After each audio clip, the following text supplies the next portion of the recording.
Le magazine littéraire Épilogue est une présentation de la Librairie du Quartier. Merci à ce précieux partenaire et à leur équipe de libraires. Vos prochaines lectures vous attendent au 1120 Avenue Cartier. Alors, on en a parlé en début d'émission, c'est le temps de... On poursuit notre discussion finalement, plus qu'une introduction comme telle. C'est si bien lancé, pourquoi arrêter? Voilà. Alors, et c'est tant mieux, parce que tant mieux, c'est le titre de ce nouveau livre de Amélie Nothomb, toujours chez son fidèle éditeur Albin Michel. Tu le disais en intro, Brian, depuis 1992, elle publie sans interruption. Josiane ici présente te demandait avec raison, est-ce que tu n'es pas un peu finalement devenu tellement lecteur que c'est ta faculté, par exemple, de t'impressionner à travers l'univers d'Amélie Nothomb est-elle... Est-ce que tu es trop spécialiste de l'œuvre ou tu peux encore jeter un regard neuf sur toutes ces œuvres qui finalement se ressemblent à certains égards?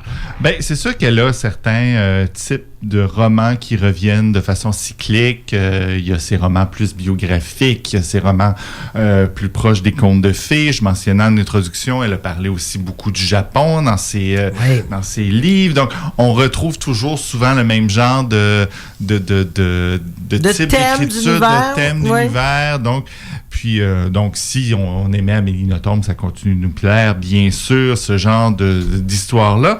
Elle continue d'avoir une plume qui est singulière, qui est simple et directe, mais elle a souvent la formule qui frappe, donc ça reste toujours intéressant. Présente des personnages toujours un peu tordus, donc on aime ça aussi. Mais c'est ça, parfois, comme je le mentionnais, elle a tant touché la grâce littéraire, avec des livres très frappant. Tu mentionnais Stupeur et Tremblement, oui, qui a gagné le Grand Prix du roman de l'Académie française en 1999. On en a fait un film aussi de ce livre-là. Métaphysique des tubes aussi, que moi j'avais beaucoup aimé. Et Catilinaire, un de ses premiers, j'avais vu le mécanisme de... Tout le volet psychologique, comme beaucoup d'artistes qui continuent de créer, mais je veux dire, on dit la même chose en musique. Là, je veux dire, quelqu'un a lancé des premiers albums, puis en a lancé 15 autres après. On continue d'être nostalgique des premiers, de se souvenir plus de ces chansons-là. C'est la même chose avec Amélie Nothomb. Donc, on se souvient des Gènes de l'assassin, on se souvient du Sabotage amoureux, on se souvient d'Attentat, de Péplum de Mercure. Plus ça va, par contre, plus on a eu des romans qui frappaient moins, parce que justement, comme on le dit, elle réutilise souvent les mêmes formules, donc parfois, ça vient que ça nous surprend moins, c'est peut-être ça le problème, mais, comme tu l'as mentionné aussi, elle continue d'avoir des succès, notamment avec Premier Sang, qui a remporté, comme tu l'as dit, Prix Renaudot en 2021. C'est intéressant, Premier Sang, parce que c'est un roman sur l'histoire de son père, qui venait de mourir, elle était très attachée à son père, donc... elle a décidé de lui dédier un roman, mais elle n'avait pas encore parlé de sa mère. C'est vrai. Et sa mère, c'est elle qui arrive dans ce roman, Tant mieux, où elle va nous raconter l'histoire de l'enfance de sa mère. Et là, elle le dit en entrevue. Comme je le disais aussi, ça faisait quelques années qu'il y avait peut-être certaines critiques un peu plus difficiles pour elle. Là, cette année, ça sort quand même bien, ce nouveau roman. Tant mieux. Elle a accordé beaucoup d'entrevues. Les commentaires sont assez positifs.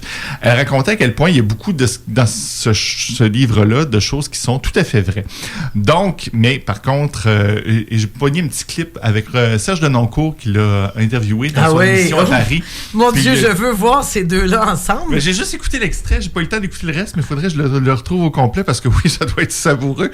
Mais il lui disait, je pense que vous êtes une menteuse. Elle dit, non, elle dit, je suis pas une menteuse. Mais il dit, mais quand vous racontez vos histoires, elle dit, mais ça, c'est pas du mensonge, c'est du style. Elle dit, oui, quand on raconte une histoire, faut savoir enjoliver un peu puis rendre ça intéressant. Mais la base de son livre, dit-elle, est vraie. Voilà. Mais je trouve ça étonnant, justement, pour une autrice qui joue quand même toujours sur la frontière entre... le vrai et le faux. Exactement. Elle n'avait jamais parlé de sa mère. Pas encore. C'est étonnant. Mais elle a tellement parlé d'elle, elle a parlé de sa sœur. Oui, je sais, mais habituellement, lorsqu'on parle de soi, on parle quand même assez rapidement de ses parents. Non? Mais elle a parlé de... En tout cas, Freud le propose. Quand elle était dans ses romans d'enfance, dans ses romans d'enfance, elle aborde bien sûr la vie de ses parents, son père qui était diplomate, la mère qui suivait, donc la façon dont elle a été élevée, mais c'était beaucoup par ses yeux d'enfant. Elle, cette fois-ci, le personnage de sa mère est le personnage principal du roman, tant mieux.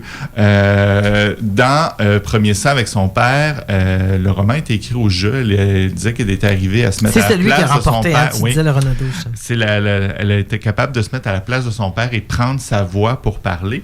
Le roman sur sa mère, elle écrit à la troisième personne. Elle y a une analyse un peu à la fin de son rapport avec sa mère, si ça t'intéresse, qui explique justement le rapport qu'elle avait, qui était différent avec son père, pourquoi ça lui a pris du temps d'aborder comme ça l'histoire de sa mère dans le livre. Bref, pour en arriver à cette histoire, cette mère qui a quand même un vécu tragique, qui vient d'une lignée de femmes assez dure. Sa mère naît pendant la Deuxième Guerre mondiale en Belgique, donc la Belgique qui était envahie par les Allemands. À un moment donné, ça commence sur une scène où on décide tout jeune, donc d'envoyer les 2 filles de la famille hors de Bruxelles pendant un été pour qu'elles aient un peu la paix de la guerre. La Belgique est occupée, il n'y a pas des combats tous les jours, mais les Allemands sont là quand même. Ça reste difficile. On l'envoie chez Bonne Maman de Gand, parce que l'autre sœur va aller chez Bonne Maman de Bruges. Donc, c'est les 2 grands-mères. Il y en a une qui prend une des enfants, l'autre prend l'autre. Et elle va aller chez sa grand-mère de Gand, qui est complètement folle, qui est un peu timbrée, qui aime personne à part les chats. Là, elle n'aime que ses chats. Elle torture un peu sa petite fille. Là, on est dans un univers très notombien de gens qui prennent plaisir à torturer les gens, à faire des choses bizarres. Et là, toxicité, la pauvre... Ouais, une relation un peu toxique. Elle va avoir tout cet été-là avec sa grand-mère et elle va dire, mais mon Dieu, pourquoi elle est comme ça, ma grand-mère? C'est bizarre. Grand-mère qui va un peu la torturer en lui donnant des choses à manger pas bonnes, en la forçant à manger son vomi, des choses comme ça. Donc, drôle de relation, mais elle va se dire, je vais essayer de trouver le positif là-dedans. Donc, tant mieux. Le titre du roman va dire, tant mieux si elle est comme ça, parce que je vais arriver à tirer du positif de tout ça. Va quand même avoir un regard d'enfant de 4 ans très lucide sur l'univers de sa grand-mère. Et elle va donc, 4 ans, c'est sa mère. Non. Elle est avec sa grand-mère. Et là, elle retourne avec sa mère. Okay. Et là... je croyais que c'était l'enfance de la mère. Mais non. C'est ça, c'est la mère de... C'est ça, il y a beaucoup de femmes. Là. C'est la mère d'Amélie Nothomb qui passe donc l'été chez sa grand-mère. Donc, chez son arrière-grand-mère. Oui, voilà. L'arrière-grand-mère d'Amélie Nothomb. Mais cet été se déroule quand l'enfant a 4 ans. Oui. Exact. Mais là, on va raconter tout le reste de la vie d'Adrienne, la mère d'Amélie Nothomb dans cette histoire-là, qui va revenir chez ses parents. Mais là, on va se rendre compte que, si grand-maman est comme ça, maman aussi est bizarre, finalement. Et c'est là qu'on va étudier le rapport qu'elle va avoir elle-même avec sa propre mère qui est un peu... traumatisée par l'enfance qu'elle a eue avec sa propre mère. Donc, on voit vraiment une lignée de Madame Malsaine. Ça va s'arrêter un peu avec la mère d'Amélie Nothomb. Mais là, c'est le rapport avec sa mère. Donc, sa mère qui ne l'aime pas vraiment. Sa mère qui continue toujours d'être en compétition avec ses filles, de se trouver plus belle et plus intéressante qu'elle. Les 2 autres sœurs s'en tirent vraiment moins bien qu'elle. Et là, je vous parlais de sa grand-mère. La seule chose qu'elle aimait, c'est les chats. Donc, la grand-mère, à un moment donné, elle avait 3 chats parce qu'elle avait 3 enfants. Et apparemment, dans une scène, elle dit, je faisais venir mes 3 enfants dans ma chambre pour leur dire à mes chats, vous êtes mes vrais enfants. Elles, je ne les aime pas. Je vous aime mieux. Ah oui, c'est ça, de la torture psychologique, de combat de femmes. C'est un peu spécial. Mais la mère d'Amélie Nothomb va devenir une serial killer de chats dans les rues de Bruxelles. Mais on la comprend. Parce qu'elle veut se venger des chats. Et c'est ça, donc c'est tous ces rapports malsains de femmes, de construction de personnalité, de compétition. T'as pas trouvé la magie là-dedans, Brian? Ben la magie quand même, tu sais, c'est de voir le regard tout à fait lucide de cette jeune fille-là qui essaie de protéger ses sœurs. Il y a une autre enfant qui va naître un peu plus tard. La compétition, d'essayer de protéger tout le monde, de vivre là-dedans, d'usurper le rôle de sa mère pour protéger sa jeune sœur. Donc, il y a plein de rapports tout au long de ce livre-là. On est dans une espèce de faux conte de fées malsain où elle raconte son enfance. Puis là, c'est la magie, c'est que justement, la mère d'Amélie Nothomb, est réussie à briser un peu. C'est qu'elle arrive à briser, on le sent tout de suite, elle va briser un peu cette ligne-là de haine qui se transmet de mère en fille depuis le début. Moi, je ne serais pas comme ça. Elle va arriver à la fin, rencontrer l'amour. Et Ben là, on le sait parce qu'elle aura des enfants, dont Amélie Nothomb. Donc, on sait que ça va se finir comme ça. Et on a aussi lu Premier sang. Donc, il y a un passage à la fin où les deux histoires se recoupent parce que c'est le même moment où le père et la mère se rencontrent. Mm-hmm. C'est la même histoire qu'on a déjà lue, mais cette fois-là, on la vit du côté de la mère au lieu de la vivre du côté du père. Mais c'est quand même le même dénouement. Quand je disais ça, je disais hey, ça va finir comme ça parce que oui, je l'ai déjà lu ce bout-là et c'était ça. Donc, un regard intéressant, c'est une espèce d'hommage à cette mère qui a réussi à briser cette lignée-là. Mais c'est ça, c'est un espèce de moment de belle-mère de conte de fées, là, ce qui arrive. On revoit peu grand-maman de Gange, je vous rassure quand même, mais maman donne pas sa place. Il y a vraiment beaucoup de choses à raconter sur cette histoire-là. Puis à la fin, oui, on sort un peu de l'histoire. C'est Amélie Nothomb qui reprend la plume et qui se met à expliquer sa relation avec sa mère, pourquoi ça lui a pris autant de temps. Est-elle décédée aujourd'hui? Oui, elle est décédée justement. Donc, elle parle à la fin de la maladie de sa mère dans les dernières années, de sa mère, comment elle était avec elle, de son rapport avec son père, avec sa mère. Donc, on entre dans l'univers d'Amélie Nothomb, très personnel encore une fois, mais l'histoire est intéressante. On est dans des grands archétypes très classiques, là, très proches du conte de fées, comme je vous dis que je vous ai dit à quelques reprises, mais intéressant celui-là quand même. Et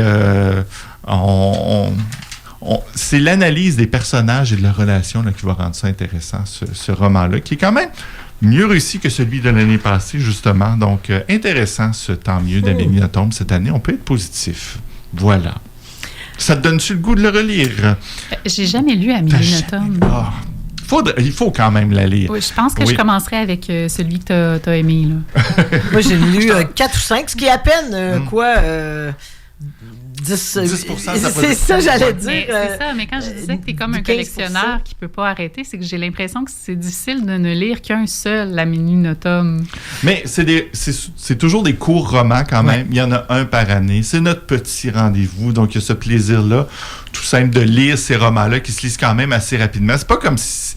Le rendez-vous est facile aussi. Il revient chaque année. C'est pas un auteur qui nous sort une brique de 800 pages une fois par 10 ans qu'on a le temps d'oublier, auquel on a le temps de... Ben, tu vois, moi, je pense que j'aime mieux ça. Bon. Prenez votre temps pour écrire. Ben, on compare souvent la comparaison un petit peu mal vieillie avec un petit vent de cancel, mais quand même, on dit souvent, c'est un peu comme un Woody Allen, hein, cette côté, là, réglé comme une horloge. On disait souvent un mauvais Woody Allen, c'est bien meilleur que bien d'autres films. Alors, il y a cette abondance qui en fait sa caractéristique, effectivement. Mais quand même, c'est une écrivaine talentueuse, donc c'est pas pour rien qu'elle publie à toutes les années et qu'elle continue d'avoir cette aura-là et ce bassin de lecteurs.